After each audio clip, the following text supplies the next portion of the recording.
In medical rounds today, it's estimated that more than 60,000 people in the state of Connecticut have epilepsy.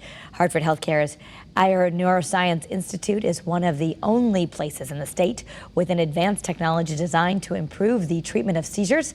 Joining us now to talk more about the treatments is Dr. Gabriel Martz, the director of the Comprehensive Epilepsy Center. Thank you so much for being with us. And my pleasure, Kara. So why do people have seizures? The brain works with electrical networks. That's how each part of the brain talks to each other to make you do anything, whether that's talking, whatever the behavior is. Seizures hijack that network, and they basically cause short circuits in the electrical activity of the brain, and that's what causes the body to act funny sometimes, or the mind. So do seizures actually cause brain damage? Well, they can. So as a seizure uses a lot of energy from the brain cells that are part of that electrical circuit. Anything that can cause a seizure, any disturbance of the brain can cause a seizure. So it could be low calcium in the blood can cause a derangement of the cells that allows a seizure. Epilepsy, of course, is a chronic state where seizures keep happening. So in terms of damage, if the brain cells are starved of oxygen because they're already injured from a bleed in the brain or low calcium, whatever else it is, a seizure can cause damage, particularly if it's a very long seizure. So we know that seizures that normally stop after about a minute, but some seizures don't, and they go on half an hour, they can go for days long, and that definitely can cause damage. Talk to us about the long-term monitoring you offer with EEG, and how does that help?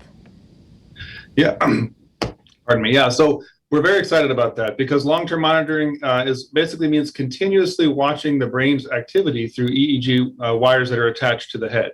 We also have continuous video monitoring so we can see what behaviors a person might be having during a seizure. The reason this is so helpful is there's lots of times when somebody could be having seizures. We don't know. Let's say someone has had a bleeding in the brain and they're in a coma. We don't know if they're having seizures because a lot of times seizures don't manifest as jerking or movements of the body. They're just something you can see in the brain when you're watching specifically the brain waves. So by taking people like that who are at risk for seizure and monitoring them, we can see if on top of the brain injury they've had, they're also having seizures, which of course would change the treatment.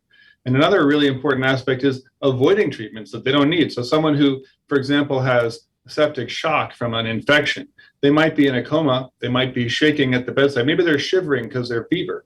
Well, that's not a seizure. So by having LTM monitoring and showing that it isn't a seizure, we're actually avoiding worsening them by adding sedating medicines they don't need. And thank you, doctor, for letting us know. I know you're one of the few, along with Yale, CCMC, and St. Vincent's, that have this long-term monitoring. So want to let people know about that. Dr. Gabriel Martz, thank you for being with us. And want to let people know that they can get more information at hartfordhealthcare.org/epilepsy.